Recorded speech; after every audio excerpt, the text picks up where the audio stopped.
The door clicked shut behind me. Before I could even sit down, Jason Avery looked up and said it. "You're no longer a cultural fit." No buildup, no questions, no space for dignity. Just those 6 words, as flat as stale office coffee. My feet were still 2 steps from the chair. Jason didn't even lift his eyes again. He was tapping through something on his iPad, tone so smooth it felt scripted. The wall clock said 10 a.m. sharp, exactly the time I thought we'd be reviewing my presentation for the Chief Strategy Officer position, something I'd spent the past month refining. I'd prepared a detailed growth plan, streamlined 2 division workflows, and spearheaded a new operations bridge with our Canadian partners.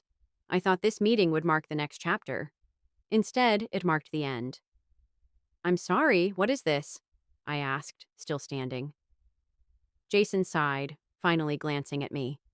"This is a transition conversation. We're moving in a new direction. We've selected someone who better aligns with our evolving leadership tone." Leadership tone. I was Dana Caldwell, age 54, employee number 1. I'd been here since CrossPath Technologies was just an idea scribbled on a napkin in a shared workspace in Detroit. Back when we couldn't afford chairs that matched. Jason kept talking, mentioning severance, COBRA options, how HR would follow up by noon. I barely heard him. I stayed when checks came late. I managed vendor contracts by candlelight when the power was cut. I cleaned the fridge when no one else would. I hired the first 12 employees, 9 of whom still work here. And now? I was treated like a burden, not even worth 10 minutes. I finally took my seat, but it didn't matter. Jason was already on his feet. "I'll walk you out," he offered, far too casually. I shook my head. Outside the glass wall, younger staff passed by, coffee cups in hand, heads down, moving fast. Nobody knew what had just happened. I had come in thinking this was a milestone. Instead, it was an erasure. But what Jason didn't know, what no one in that building knew, was that he had just tried to fire the legal owner of the company. And that was going to be a problem. Because back when we registered the LLC, before Jason cleared his name with his former employer, I had signed the incorporation paperwork. In my name. It had started in a cold loft with space heaters and broken blinds, but now it was mine, and he had no idea. And yet, back then, it felt like the future. Jason had just left a consulting job in Cleveland, frustrated by red tape and small-minded leadership. He had wild ideas and a temper that didn't belong in boardrooms or break rooms. I had just wrapped a contract with a regional freight carrier in Grand Rapids. I wasn't looking for another paycheck. I was looking for something real, something I could build, not babysit. We met through a mutual contact, someone who said Jason Avery was brilliant, unfiltered, and probably allergic to compromise. That turned out to be spot on, but he had a vision that made people lean in. He talked about smart data like it was the new electricity, predictive routing, AI-led logistics, performance forecasting for mid-market suppliers. At the time, no one was offering that kind of insight with the simplicity and elegance he described. "I need a partner," he told me over coffee. "Not just an employee. Someone who wants to build a legacy, not chase a paycheck." We shook hands that night. 2 weeks later, we were sitting in a drafty co-working space near Greektown, filling out the paperwork to form CrossPath Technologies. We were eating cold egg sandwiches and passing one pen back and forth. Then he froze. He stared at the final section, primary owner and legal representative, his hand suddenly still. "I can't be on this," he said. I blinked. "Why not?" "I'm still tangled up with my old firm. Legal stuff. NDA violations, misused funds. It's all gray. But if my name's on these papers, it'll drag us down before we start." He slid the folder across the table. "You believe in this, right? In us?" I looked down at the line. It was blank, waiting. It felt heavier than it should have. But I nodded and signed. And just like that, I became the sole legal owner of CrossPath Technologies. We said we'd update the paperwork once things settled down, but they never did. The company exploded faster than we imagined. By month 6, we'd landed a 5-figure retainer. By year 1, we had 7 staff members, a client waitlist, and a lease on our first real office. We were too busy scaling to remember who owned what, but I never forgot. I didn't sign those papers to protect myself. I signed them to protect a shared dream, a dream I thought was ours. What I didn't realize was that I'd signed the one thing Jason would someday try to erase: me. That first winter was brutal. The heat barely worked. The pipes froze. We had to take turns using the only working space heater. But I didn't care, because I believed in what we were building. And I believed we were building it together. I was too wired on possibility to notice the cold. Back then, we didn't have titles, just tasks. I handled everything that didn't involve pitching or bravado. If it needed structure, I touched it. I built the operational backbone: process maps, onboarding guides, billing cycles, and customer service templates. I knew that if we wanted to scale, we couldn't act like a startup forever. Jason was fire and vision. He could talk anyone into anything. He lived on caffeine, post-it notes, and bursts of inspiration that hit like lightning. I once found a product roadmap scribbled across a diner napkin and half a parking ticket. That was his brain, chaotic, brilliant, and always racing 2 steps ahead. We were a strange match, but it worked. By the end of month 2, I'd written a full internal wiki just to keep us from tripping over our own systems. I built onboarding flows that cut setup time from 3 days to a few hours. I rewrote the invoicing model after a vendor threatened to cut ties, because Jason forgot to pay him for 6 weeks. I did all that in silence, behind the scenes, because I loved it. I loved building something from scratch. I loved being useful. I even loved the sound of the office printer finally working after I cleaned the rollers with a toothbrush and a can of compressed air. Every system that clicked into place gave me a rush. It felt like tuning a machine until it ran smooth. It made the 14-hour days, the late-night vending machine dinners, and the empty fridge feel like a badge of honor. I didn't want applause. I just wanted the company to run like it was meant to. And for a while, it did. By month 4, we landed our first real contract: a regional logistics firm based outside Toledo. I ran point on every step. I onboarded their team, built out their KPI dashboard, answered late-night tech calls, even trained their ops director personally. They didn't call Jason, they called me.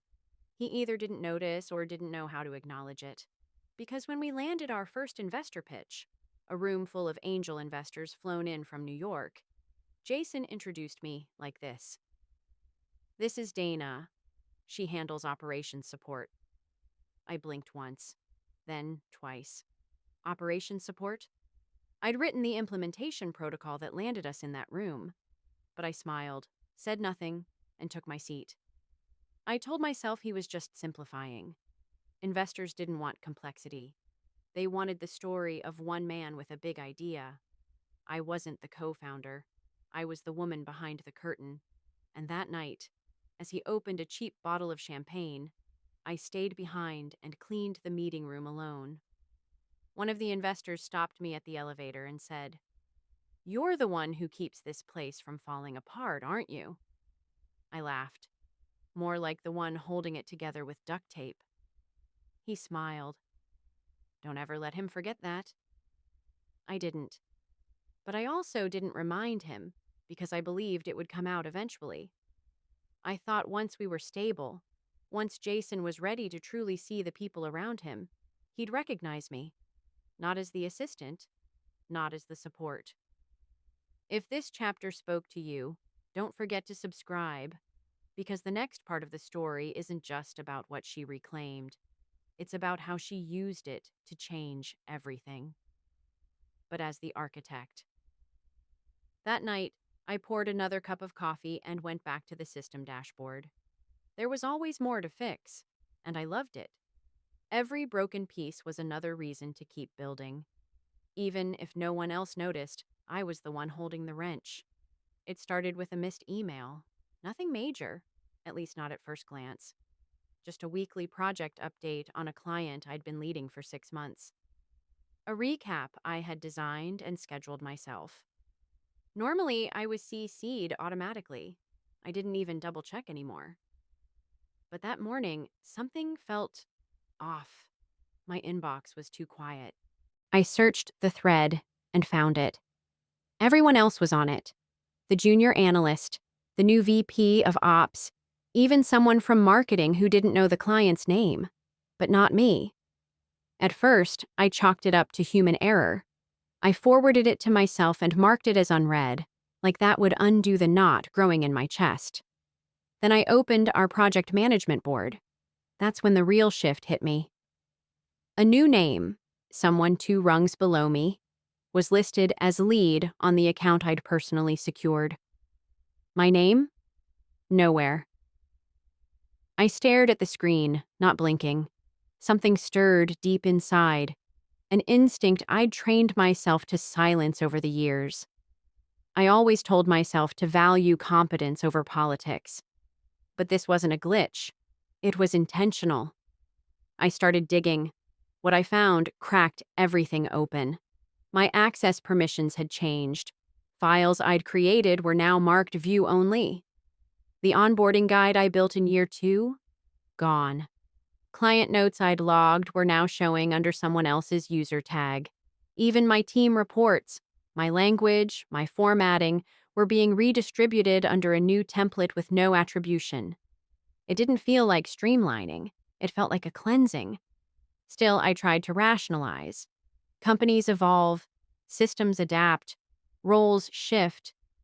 But when I couldn't log into the archival portal, a tool I'd built and documented from scratch, I went straight to the back end. That's when it hit me. My user tag had been deactivated from the master database. Not reassigned, not downgraded, erased, name, Dana Caldwell. Status, inactive. I refreshed the screen 3 times. Same result. No error message, no alert, just gone. Like I'd never existed. I sat frozen for a few seconds. Then stood. The hallway felt colder than usual as I made my way to the IT wing. I tapped lightly on the open door of Marcus, our senior systems lead, the same guy I'd worked with since the first time we patched together a VPN using borrowed servers and secondhand cables. He looked up and immediately shifted in his chair. "Hey, Dana." "Quick question," I said, keeping my tone light. "Did we restructure the master directory recently?" He hesitated. "Sort of. Why?" I didn't answer right away. I just looked at him. He swallowed.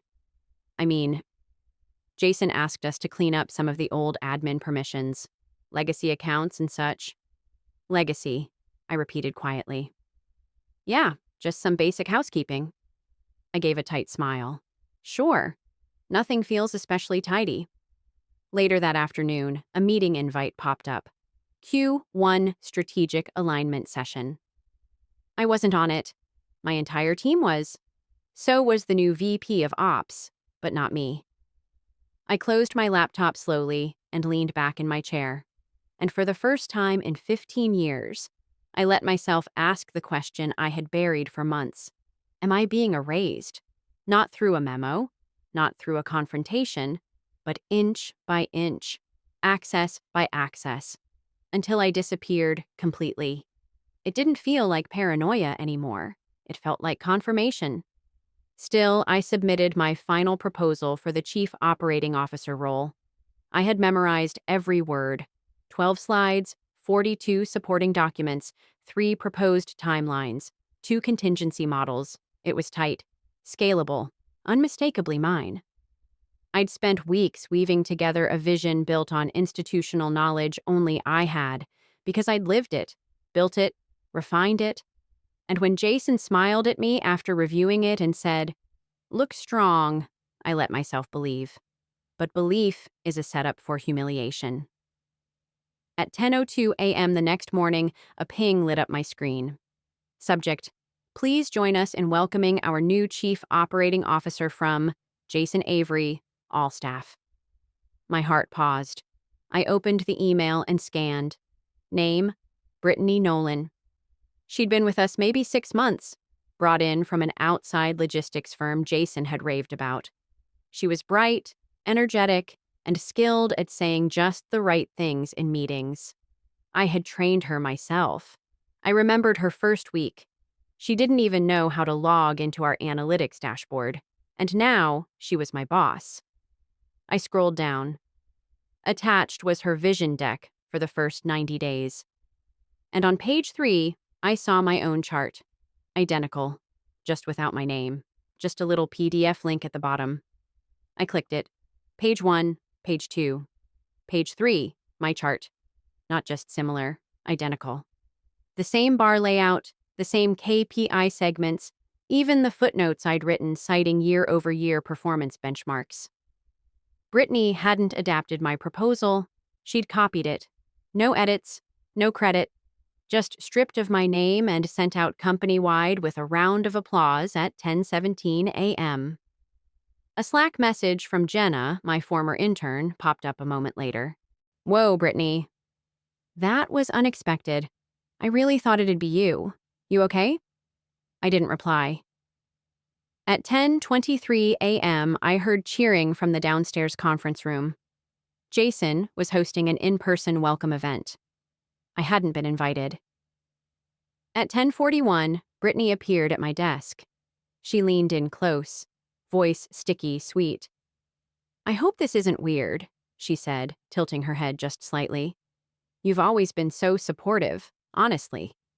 You laid the groundwork for everything I'm building on. I just packaged it." I smiled, tight. "You did more than package it." She blinked, flustered. I meant that as a compliment." "I know." She stepped back. "Jason says I bring a fresher energy, a cleaner narrative." I nodded, though my ears were ringing. Then she added, softer, almost like she'd practiced it. "He also said I deserve it more, that I push harder." That line stayed with me far longer than her footsteps. I didn't cry. I didn't storm out. I logged into the internal drive and began locking the folders still registered under my name. I copied 3 directories into a private archive, not out of anger, but because I no longer trusted the system I'd built. That night, I stayed late. Not because I had work to do, but because I couldn't walk into my apartment holding all that weight. At 7:20 p.m., I sat in the darkened conference room, alone. Just me, the soft hum of the projector, and my own name, missing from every slide now hailed as Brittany's roadmap. It struck me how easy it is to be erased, not through malice, but through convenience, through silence. The next morning, I arrived at 8:15 a.m. My framed operations certification, the one that had hung outside the analytics team's hallway for over a decade, was gone. No note, just a bare hook. By the time I clicked send, I had read my farewell email at least 20 times. It wasn't emotional, it wasn't dramatic, just a few lines of calm professionalism, what people expect from someone like me. Subject: Thank you. Today is my last day at CrossPath Technologies. I'm grateful for the growth, the lessons, and the people. I leave proud of what we built. Dana. Warmly, Dana. I hit send. Seconds later, an error message popped up. Delivery failed. Message blocked by administrator permissions. At first, I thought it was a mistake. Maybe I'd attached the wrong file. I tried again. Same result. I removed the subject line, pasted the message into plain text, sent it only to myself. still blocked. A system I had helped design, one I had documented, stress-tested, and secured, was now treating my farewell as a threat, rejecting my words like the voice of a stranger. I sat there for a long moment. Just me, the low hum of the CPU, and the soft blue glow of a message no one would ever read. I packed slowly. There wasn't much. A few books. A framed photo from our second year, our first holiday dinner as a team. I left the plaque Jason had given me on my 10-year anniversary, the one that read, "For tireless dedication and unmatched integrity." It felt like a punchline now. I moved through the hallway quietly. No one stopped me. The newer employees didn't even recognize me. They stepped around me like I was part of the furniture. I passed the marketing pod. 3 team members huddled in laughter over something on a screen. I had hired 2 of them. Neither looked up. The elevator dinged. I rode down alone. The lobby had changed since I helped design it. Sleek now, polished, impersonal. The old mural we painted ourselves had been replaced with glass panels and a towering LED display. Today's message scrolled across in bold white text, Team Appreciation Week, celebrating those who make us great. Photos cycled on the screen. Brittany, grinning under stage lights. Jenna, my old intern, holding a coffee cup with the caption, "Every day I'm learning to lead." Even Marcus from IT flashed across the screen with a quote, "We evolve because we dare to, but not me. 15 years of my life, and not a single photo, not a single word, not a single name." I approached the front desk with my box in hand. Marissa was there, adjusting her headset, pretending to check the calendar. "Marissa?" I said gently. She froze, then glanced up. The smile she gave me was too bright, too forced, the kind people wear when they've been coached on what not to say. "Dana, hi. I'm heading out." "I figured," she replied, eyes already drifting back to her screen. There was a pause, long enough for something kind to be said. Nothing came. I turned toward the doors, and that's when I heard it. Laughter. Behind me, near the elevators, a group of younger employees were crowded around Brittany. She was glowing, and I was already forgotten. She was holding court near the elevators, gesturing up toward the LED screen. "Oh, that's such a great shot of me," Brittany said, laughing. "They even got the lighting right." Someone nearby asked, "Where's Dana's photo?" Brittany's answer floated across the lobby like a blade. "I guess they only feature people who are still relevant." No one challenged her. I kept walking. The glass doors slid open, and the cold air hit like a slap. Wind whipped hard against my coat. The sidewalk sparkled faintly with leftover de-icing salt. It should have felt like a beginning, but it didn't. It felt like exile. I sat down on the bench near the flagpole, the same one where we used to eat lunch on warm spring days, back when we thought CrossPath could change the industry. I looked up at the building I helped build. That's when my phone buzzed. A message from Michael, my attorney. "Call me. Something important about the registration files." I didn't move. I just held the phone, numb, hollowed out, too erased to answer. And yet, somehow, that single message, that small acknowledgement of my name, sparked something deep inside. Not hope, not yet, but the shadow of it. The receptionist didn't recognize me. I stood quietly in the marble lobby of Whitmore and Dell Legal, the same law office Jason and I had visited 15 years ago, back when we couldn't even afford to rent a full meeting room. Now, the firm had tripled in size. New floors, custom wood paneling, a biometric scanner at the elevator. "Do you have an appointment?" the young man at the desk asked without looking up. "Yes," I said evenly. "With Michael Trask. He'll know." The pause was short, but sharp. I wasn't someone people expected to walk through those doors anymore. 10 minutes later, Michael stepped into the lobby. Same thick-rimmed glasses, slightly more gray in his beard. Same calm presence. He didn't smile, but his eyes softened. Dana, he said simply. I've been expecting you. We didn't speak much on the way to his office. We didn't need to. There's a quiet that exists between people who've weathered storms together. He shut the door softly and gestured toward a leather chair across from his desk. Then he moved to a tall filing cabinet in the corner, entered a 6-digit code, and pulled the safe open with a metallic click. From inside, he retrieved a slim black folder, sealed in a translucent sleeve. At the top, on a faded label, written in my own handwriting, Dana Caldwell. You kept it? I asked quietly. You told me to, he replied, laying it gently on the desk between us. And I don't forget things like this. Michael removed the sleeve carefully and opened the folder. Inside were copies of the original articles of incorporation for CrossPath Technologies, filed with the state of Michigan, the founding documents, the ownership forms, and at the bottom of the first page, the registration statement. There it was. Legal owner, Dana Caldwell. Ownership percentage, 100%. My breath didn't catch. My hands didn't shake.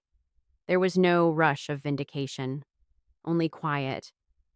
Michael tapped the signature line gently. You're still the sole listed owner, he said. They never filed an ownership transfer. No amendments, nothing. I blinked. You're sure? He nodded. We checked last month. I do quarterly reviews for clients, even the ones who forget to ask. He looked back down at the form. But they never even tried, Dana. Not once. I leaned back in the chair, absorbing the weight of what he was saying. The world didn't spin. It just slowed. So, what does that mean? I asked. Michael reached for a second folder, thicker, marked with yellow tabs and highlighter streaks across the edges. It means, he said, flipping to a contract page, that technically no executive at CrossPath has the authority to sign any binding agreement without your countersignature, especially anything over $1 million or involving long-term vendor acquisition. I stared at him. Jason's been signing deals like that for years. Michael shrugged. Sure, and most of them probably hold, until someone contests them. But if something goes sideways and legal starts tracing the chain of authority, they fall apart, I finished for him. You've been the gatekeeper this whole time, he said softly. Silently, legally. They'd built their empire, but I still owned the land underneath. The silence that followed wasn't heavy. It was grounding, the kind that makes everything click into place. I didn't feel victorious. I didn't feel vengeful. I felt steady. The firing, the exclusion, the gradual erasure. It didn't feel like an ending anymore. It felt like a reset. They really thought I forgot, I said quietly. Michael tilted his head. They hoped you did, or assumed you'd be too loyal to use it. I closed the folder slowly. The calm that followed wasn't cold. It was clarity. No rage, no bitterness. I didn't need to fight for power. I had it all along. And now I was finally ready to use it. Quietly, legally, and without raising my voice. The next morning, I met Michael again, this time in a dim records room on the second floor of the firm. Few clients ever came here. Rows of metal drawers lined the walls, each labeled with company names I recognized from headlines and scandals. And there, wedged between Ravenson Biomed and Removitech Systems, was the drawer marked CrossPath Technologies. Michael opened the drawer with a practiced tug. Inside was a folder thicker than the one we'd reviewed the day before. It held 15 years of filings, annual reports, regulatory documents, shareholder resolutions, and one glaring absence. See this? Michael said, flipping through the stack and laying the sheets across the long metal table. This is the last official ownership record filed with the Secretary of State, dated April 2nd, 2010. You were listed as the sole founder and legal owner of CrossPath Technologies. He placed another document beside it. And this, he said, is the last amendment they ever filed. 5 months later, it was just to update the business address.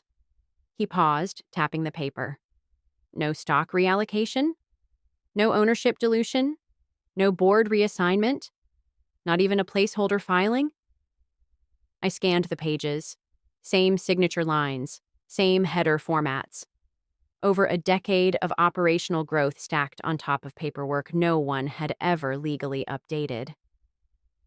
So, I said, looking up at him, for all practical purposes, you never stopped owning the company, Michael finished. At least, not on paper. He reached for a separate folder, this one bound with a thick red tab sticking out the side. Now this, he said, sliding it across the table, is where it gets interesting. Inside was a contract packet, closed just 6 weeks earlier. A $10 million licensing deal with a tech firm in Singapore, he explained. Signed by Jason Avery as CEO. And like every other high-value agreement under CrossPath's charter, it requires a co-signature from the founding legal representative, unless an official ownership change has been filed with the state. And it hasn't. Nope. I flipped through the contract. 12 pages, payment terms, licensing rights, exit clauses. Then the signature page. Jason Avery, Chief Executive Officer. No second signatory, no mention of me, no delegation on file. That makes the deal invalid? I asked, voice steady. Michael gave a slow, thoughtful nod. Technically, it makes it disputable, if the other party finds out. They could walk away from the contract with zero liability. They might even sue for misrepresentation, he added, which would trigger a full compliance audit. I leaned back, letting it sink in. Not panic, just clarity, just precision. Why didn't anyone catch this? I asked. He shrugged. Because no one thought you'd ever come back. Or worse, they never thought you mattered. The silence that followed didn't scream. It tightened, like a cable drawn across a fault line. 15 years of oversight, of arrogance, of assuming I wouldn't notice. But I had. And now I knew exactly who I was. Not a former employee, not even an outsider. I was the missing signature in a house of cards. Michael slid a final document across the table, a formal letter addressed to the CrossPath Technologies Board of Directors. Calm, concise, and crafted with surgical clarity. To whom it may concern, as of this date, I am notifying you of my position as the sole registered legal owner of CrossPath Technologies, per state corporate records. Effective immediately, I am initiating a review of all executive actions and high-value contracts authorized without my consent or signature. You are advised to preserve all relevant documentation and prepare for formal clarification regarding governance authority. He didn't have to ask if I was ready to sign. I reached for the pen. My hand didn't hesitate. Because this wasn't about revenge. It was about correction. About restoring truth in the space where convenience and arrogance had erased it. And as my pen touched paper, I felt no fury, only clarity, only resolve, only the unmistakable weight of a woman stepping back into the framework she had quietly built, and now, just as quietly, reclaimed. The letter was dispatched at 9:22 a.m. via certified courier and encrypted email. One copy sent to each member of CrossPath's board and executive leadership team. It wasn't loud, it wasn't dramatic, it was factual, surgical, and delivered without so much as a CC to Jason Avery. Michael had drafted it the night before, worded to Pierce just deep enough to warn, not to wound. At the top, in bold, subject, notice of governance, irregularity and pending review. Inside, it outlined every fact.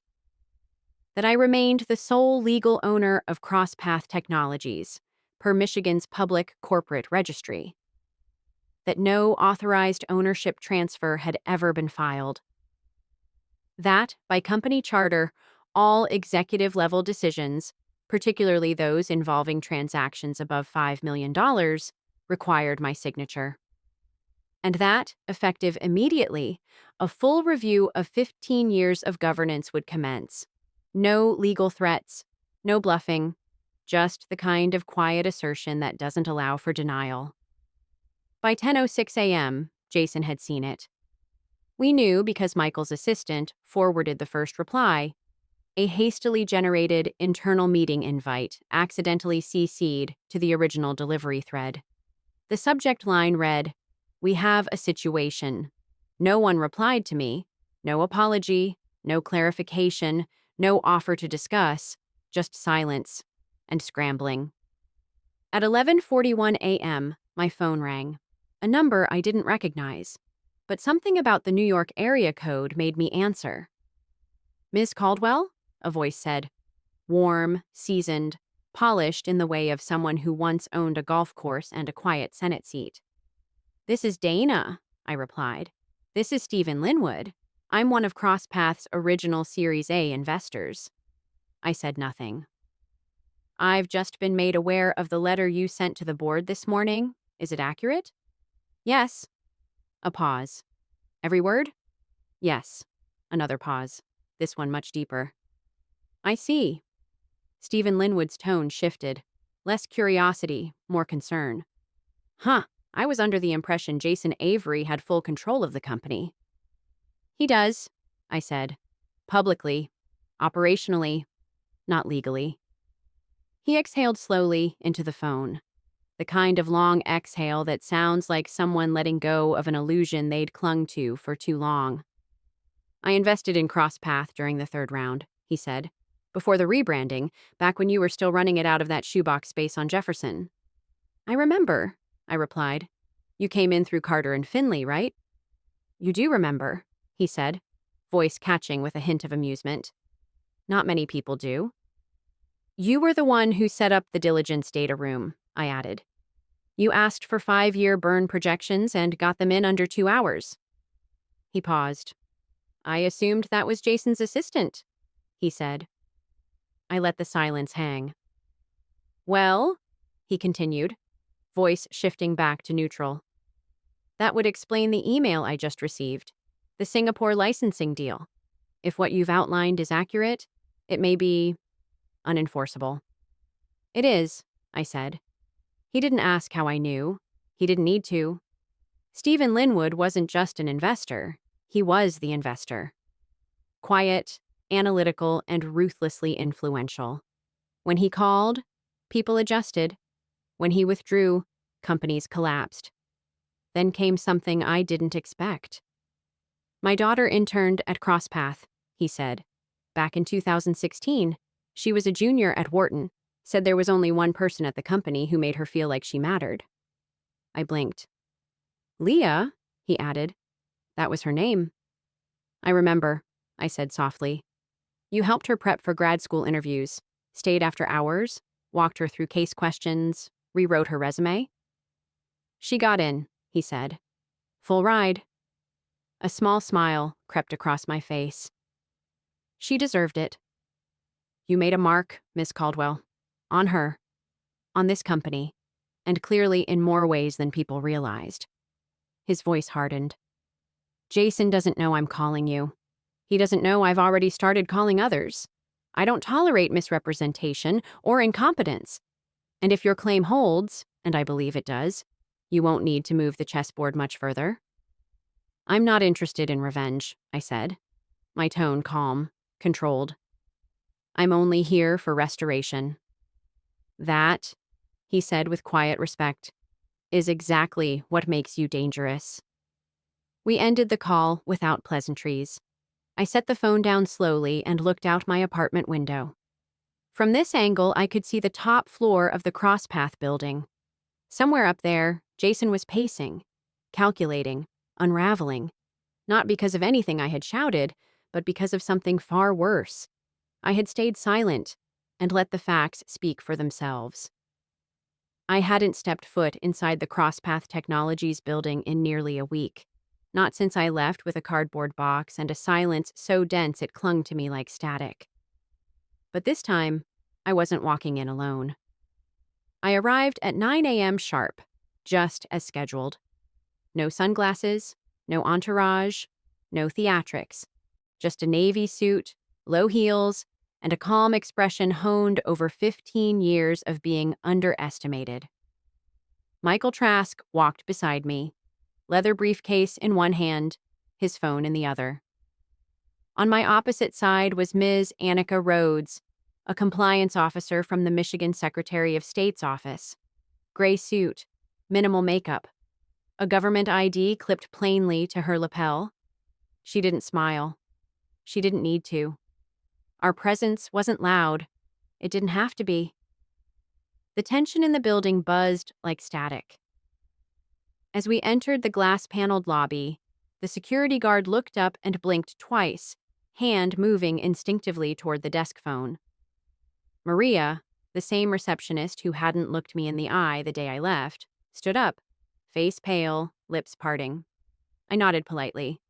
"Good morning, Maria," I said evenly. She swallowed. Morning, Miss Caldwell." That title hadn't been used in years. Behind her, the giant LED display rotated slides. Adaptive Leadership, the Future of CrossPath. A banner for Brittany Nolan's new initiative. Her face filled the screen, framed by a quote I recognized immediately, a quote I'd written in a memo 3 years ago. I didn't stop walking. As we approached the elevator bay, Michael glanced discreetly at the corner camera above.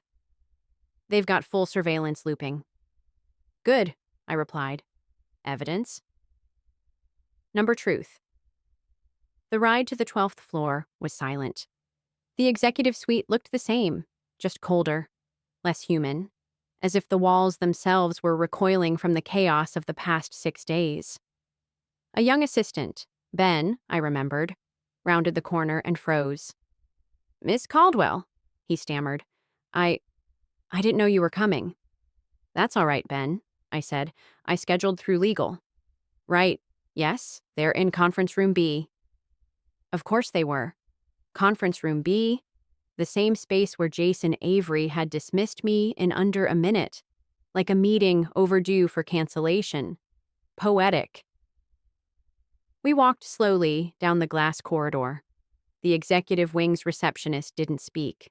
She looked at Annika's badge, then at me, and nodded once. The frosted glass door was already slightly ajar. I pushed it open without hesitation. Inside sat Jason Avery, flanked by 3 board members, a junior counsel from CrossPath's in-house legal team, and Brittany Nolan, already seated. Her arms were crossed, lips pressed so tight they had gone pale. They had expected a discussion. They hadn't expected this discussion. Jason stood first. "Dana," he began, voice brittle beneath its polished tone. "We were planning to reach out." "You didn't need to," I replied, setting a black folder gently on the polished walnut table. "We're already in touch." Michael took the seat to my right, setting his briefcase down with deliberate calm. Annika Rhodes remained standing behind us, clipboard in hand. She flipped it open and began to take notes. Jason's eyes shifted quickly to the room's corner camera, then back to me. "You brought a compliance officer?" "No," I said, measured. "The state of Michigan did." Annika cleared her throat, voice firm but neutral. "Under MCL 450.1241 and related governance protocol, I'm present today to observe and document all responses to a live ownership dispute involving a state-registered business entity. This meeting is officially recorded." Brittany's jaw tensed. Jason remained standing, his smile now visibly forced. "Look, I think we're all a little surprised by this turn of events, but surely we can resolve this without outside escalation." I met his eyes. Calm. You already escalated, I said. When you terminated the legal owner of the company without any due process. Silence. A full 10 seconds passed. Then I opened the folder. Inside were notarized copies of the original incorporation filings, quarterly registration verifications, and documentation of every multi-million-dollar contract executed without my signature, carefully flagged by Michael. Let's begin. I didn't feel triumphant. I didn't feel angry. I felt still. I didn't need to raise my voice. I didn't need to fight for space. This was mine already. The boardroom was colder than I remembered, not because of temperature, but because of everything unsaid in this space. The last time I sat in this chair, I'd been dismissed in under 10 minutes. Today, I was here to reclaim what should never have been taken. Jason stood across from me, arms folded tightly, every movement rehearsed. To his left, Brittany sat stone-faced, still wrapped in the thrill of her unearned promotion. On Jason's right were 5 board members. 3 were unfamiliar. The other 2 I knew well, and they were now refusing to meet my eyes. David Lang, longtime advisor, silent, always calculating. And Marianne Blake, the only woman on the board and the only person in the room who didn't look remotely surprised to see me. Michael Trask opened his leather folio and set down the first document. This, he said calmly, is the original Articles of Incorporation for CrossPath Technologies, filed March 18, 2010. He slid it across the table. And this, he added, placing a second document on top, is the most recent filing with the Michigan Secretary of State. It confirms the company's registered ownership status as unchanged every year without exception. He glanced at Jason. As of this date and every filing since, Dana Caldwell remains the sole legal owner of CrossPath Technologies. Jason Avery didn't blink. That's not possible, he said flatly. Is it? I asked, voice calm. Because I never signed a transfer. You were supposed to file it. You never did. Michael opened a smaller folder. Furthermore, under Section 4C of the company's founding bylaws, any executive action involving contracts exceeding $5 million must be co-signed by the registered legal owner. He looked around the table. That would be Ms. Caldwell. Brittany scoffed. That clause is obsolete. It's not obsolete, Michael replied. Not unless it was formally amended, and it wasn't. You'd know that if anyone had reviewed the filings before pushing through the Singapore licensing agreement. A ripple passed through the boardroom. Jason leaned forward, jaw tightening. This is a misunderstanding, he said. We can fix this, Dana. We'll file the amendments today. We'll get it all ratified. Let's not blow up what we've built. I didn't blow up anything, I said, voice even. I built it. You just removed my name from the wall and hoped I'd disappear. You're angry, he muttered. No, I said quietly. I'm free. The silence that followed was dense, electric. I pulled out one last document, a stamped audit notice signed by Annika Rhodes. As of this morning, I continued, the state of Michigan has opened a preliminary inquiry into governance compliance. I've requested a hold on all major executive activity until the audit concludes. I set it in the center of the table. I'm formally suspending executive authority, effective immediately. Brittany stood up fast. You can't do that. I just did. Jason leaned forward, palms flat. You're going to destroy this company. No, said a voice from the end of the table. Everyone turned. It was Marianne. She hadn't moved.